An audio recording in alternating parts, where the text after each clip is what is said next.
Currently, I'm exploring abstract art. However, this exploration in life doesn't prevent me from getting influenced by contemporary impressionists such as Lina Afamo. Lo's usage of vivid combination of colors is central to my theme as well. My recent abstract artworks also bear a strong resemblance to the works of Simon Hentai, with a particular geometry emphasis on the struggle between symmetry or asymmetry as well as order. To best describe the threat sensations when creating this type of art, I call him, "You don't know where things stop, you could even go further and paint with your eyes closed." As an artist, I believe our passions should come from life itself. With an optimistic view in life, we should be able to radiate our real passions and joy in life to our audience creatively. To produce creative art, the process itself is iterative. We explore, we get inspired, we create based on our gain experience. We critically are, we have creative, and then repeat our explorations again until we're fully satisfied. Just like the water thing, it shall never stop, or shall it ever run out? Every single look of it is unique, based on different perspectives, and yet there is an undoubtedly sense of continuity and growth when looking back.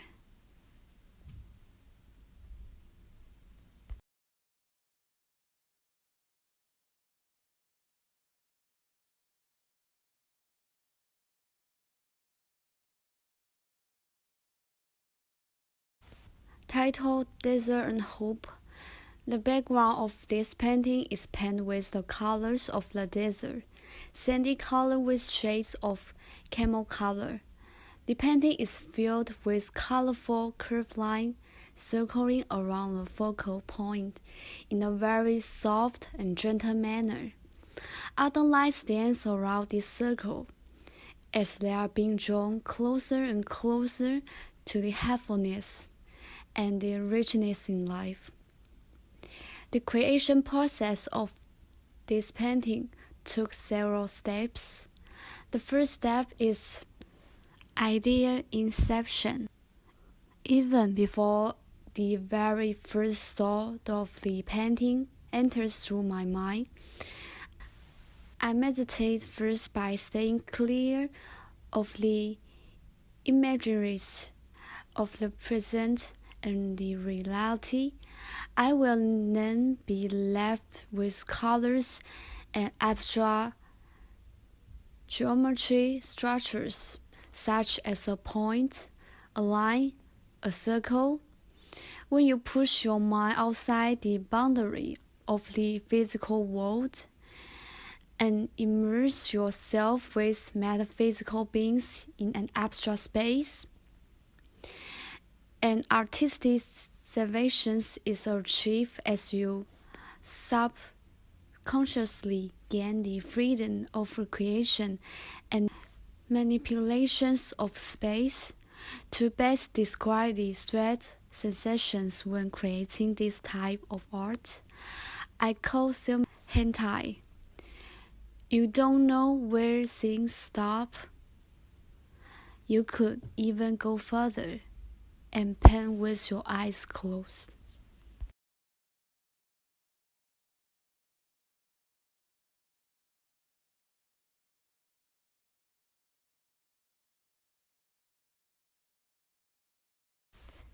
As an artist, I consider every single one of my artworks as a separate entity that is born out of my imagination.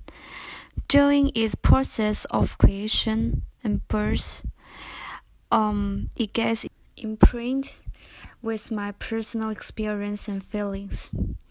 It acts as an outlet for my emotional and psychological struggle. Through my artworks, I hope my audience could experience the same art creation process that I have experienced. I sense the great potential of the imagination and feel the power of creativity. This is one of the great reasons why I emphasize creativity in my education philosophy as well. I wish my students to empower themselves with creativity and imaginations, utilize them to push their boundary of learning and understanding, and channel out their inner emotion struggles. The great Henry Matisse was once quoted the following when asked with the questions: "What then of the artists? Of what use are they?" He said, "They are useful because they can augment colors and design through the richness of the imagination, intensified by their emotions and their inflections on the beauties of nature, just as poets or musicians do. Consequently, we only need those painters who have gift to translate their intimate feelings into color and design. I believe this is what gives life an artist's work. This process of channeling an artist's inner experience breathed soul into an artwork. All at the same time, a piece of artwork must also appeal to the public and demonstrate certain exquisite techniques artistically. These two additional attributes are what I have planned to explore more next. I need to think about as an audience of the general public. What will my artwork say? Does it promote more immediate reflections on my past experience? Is it provocative? Does it provoke me to be more creative too?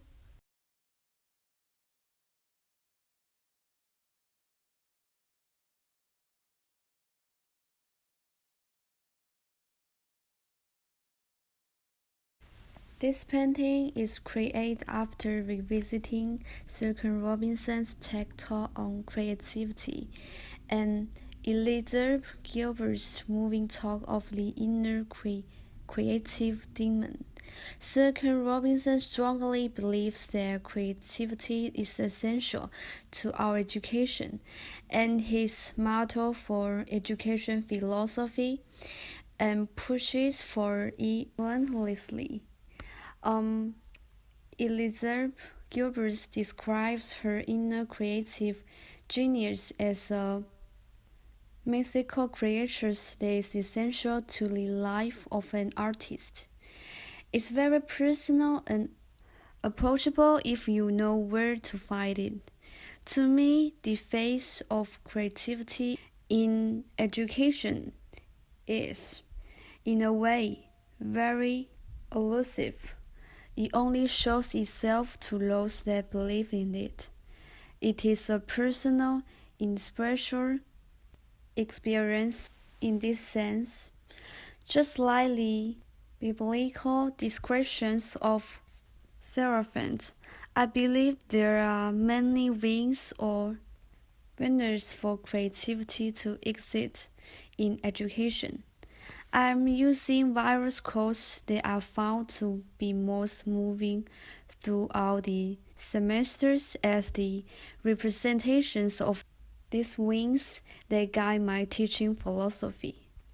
On the role of creativity in education, Sir Robinson wrote that seeing our creative capacities for the richness they are and seeing our children the hope that they are, and our task is to educate their whole being so they can face this future, and our job is to help them make something of it. there is one pair of wings.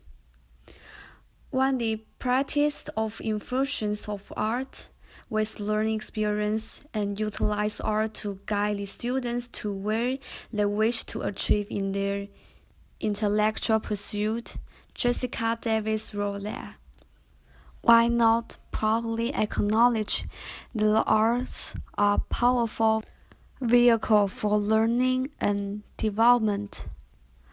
Sure, what they teach can serve a student learning in any subject, but the arts provide vital learning opportunities that the other subjects simply do not.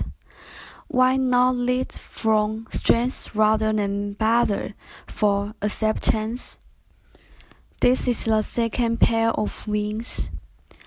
On the role of imagination placed on the relationship between seeing and expressing, Ellen Esner wrote that seeing is necessary in order to have content to express. Expression is necessary to make public the content of consciousness. And so what we have here is an imaginative transformation of a perceptual event. This is imbued with meaning. This is the third pair of wings. Just like seraphim, the true face of creativity is also hidden away from the non-believers. While it is important to develop these theories and build a good foundations of education philosophy, it is hypocrisy if you don't apply what I claim to believe in practice. For this reason, in painting is my mural of education philosophy. It will serve to me as a constant reminder of what I deeply believe in. The three pairs of intertwined wings: theory, practice, and imagination.